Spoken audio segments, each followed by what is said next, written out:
Hi, I'm Scott Jensen. I'm a professor of sports communication and speech communication studies here at Webster University. I've been here for 23 years, and for 22 of those years, I have been a faculty advisor, which simply means that I have had students assigned to me as advisees as part of my regular faculty responsibilities. Additionally, for most of the summers while I've been here, I've been part of the summer faculty advising team that works with incoming freshmen and transfer students who are going to be new to Webster for that upcoming fall semester. Connecting is probably the most important goal in order to ensure a strong advisor-advisee relationship. Consider this, the advisor is the one constant face for the student while they are here at Webster throughout their entire journey, however many years that might be. It's the one faculty member that they go to at least once a semester with questions, with a need to talk about classes for upcoming semesters, to double check on progress toward graduation, and for a variety of other things. So because of that, I want to talk a little bit about how to build that connection with the understanding that there isn't one specific way of building a strong connection. That being said, I think that there are ways of bridging a relationship that makes both the advisor and the advisee more comfortable with one another, and it also makes that relationship much stronger. A good place to start is when you meet your advisees to ask them non-threatening questions, much like you would for an icebreaker in a classroom. Find out why they are at Webster. Learn a little bit more about them beyond what their name is and beyond what their major is. You know some things about them because you have access to their curriculum, to their academic record. Ask some non-threatening questions beyond that. Also, share that same information with them. Let them know a little bit about you. How long have you been at Webster?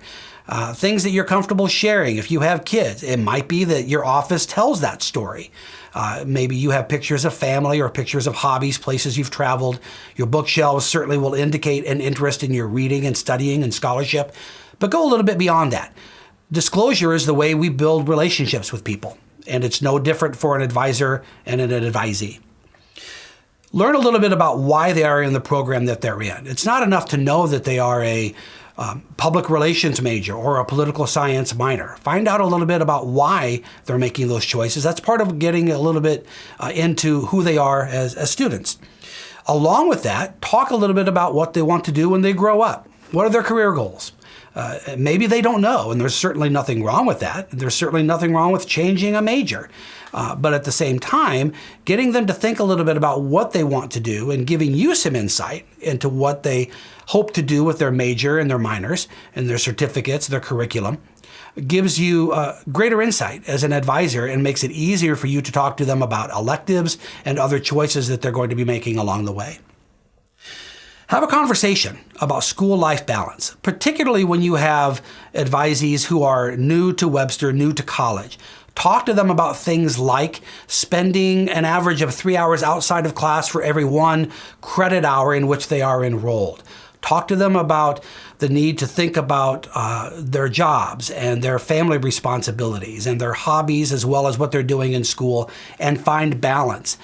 Share with them places like the Academic Resource Center and other ways that they can further execute that balance and succeed, and talk to them about the importance of creating a lifestyle for themselves right out of the gate that will help to guarantee success for them as they walk through their journey here at Webster. And then finally, talk to them about the long-term relationship. Make sure that they understand that they're going to see you for the next 6, 7, 8, 9 semesters. This is new from the high school experience. They have career counselors, they have guidance counselors in high school, but it's not as intimate of a relationship as it is at the college and university level. So talk to them about what that relationship means.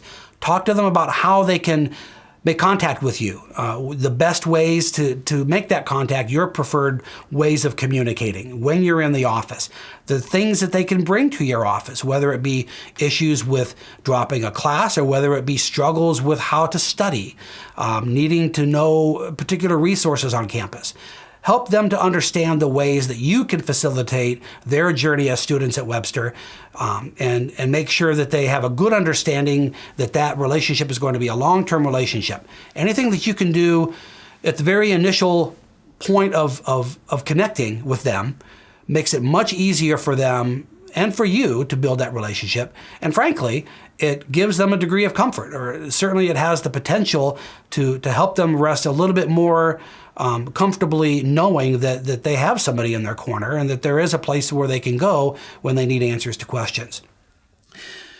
The greatest joy, I think, in an advisor-advisee relationship is when that relationship becomes enduring, when it extends beyond the point of graduation. When you take the time to build a strong connection and you nurture that connection, the extent of your relationship with them while they are at Webster, you have a much greater potential for that relationship to be enduring and for that student to leave Webster with a sense of having succeeded and having been supported along the way.